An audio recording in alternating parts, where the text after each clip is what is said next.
BJP प्रदेश अध्यक्ष सम्राट चौधरी पर सीएम नीतीश ने निशाना साधते हुए कहा कि उसके बाप को इज्जत मैंने दिया, उसकी उम्र कम थी तो उसके पिताजी को मंत्री बनाया।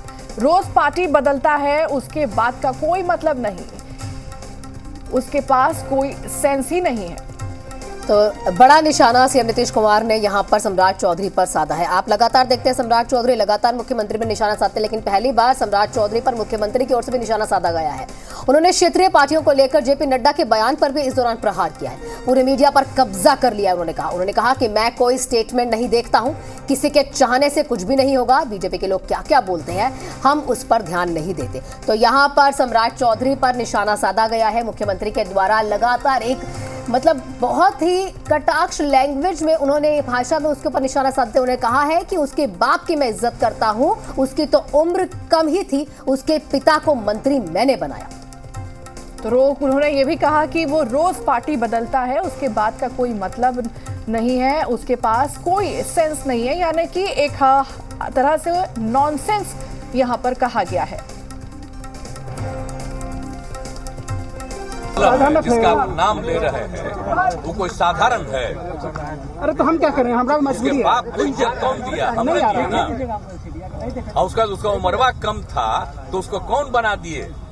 एमएलए मंत्री। अरे क्या कर रहे हैं? इसके पिताजी बना दिए और उसके उनको छोड़ करके आया, हम उसको मंत्री कहाँ बना दिए? और उसको छोड़ करके गया, आज गया है, रोज पार्टी बदला, उसका कोई मतलब है? कोई पार्टी नहीं, उसका कोई सेंस नहीं है।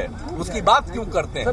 उसका कर्म है कि अंड बंड बोलेंगे, उसका कोई मतलब है? 5 राज्यों में चुनाव होना है सर, क्या कहेंगे? कोई सेंस नहीं है उस सबका। देखिए उसकी चर्चा मत करिए। आप बोल दिए तो आपको हम बता दिए।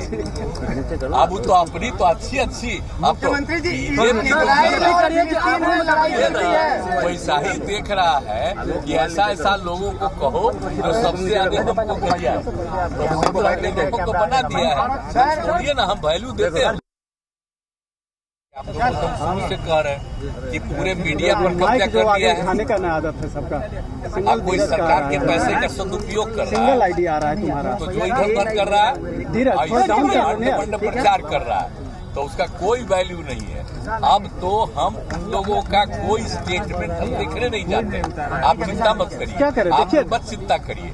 उन लोगों के चाहने से शौक है भैया उतारने का। अब अगला चुनाव में जो हम लोग जितना सब लोगों को एकजुट कर रहे हैं और जनता का जो हालत है, तो अगर वो निर्णय ले लेगी, इससे मुक्ति होगा, तो देश बहुत आगे बढ़ेगा। वो लोग क्या क्या बोलता है हम उसको ध्यान नहीं देते, और आपको हम बता देते कि आजकल उन लोगों का स्टेटमेंट ही सबसे ज्यादा आता है। तो काहे का हम झूठे देखें? 5 राज्यों के चुनाव की तारीखों की घोषणा के बाद तमाम राजनीतिक दल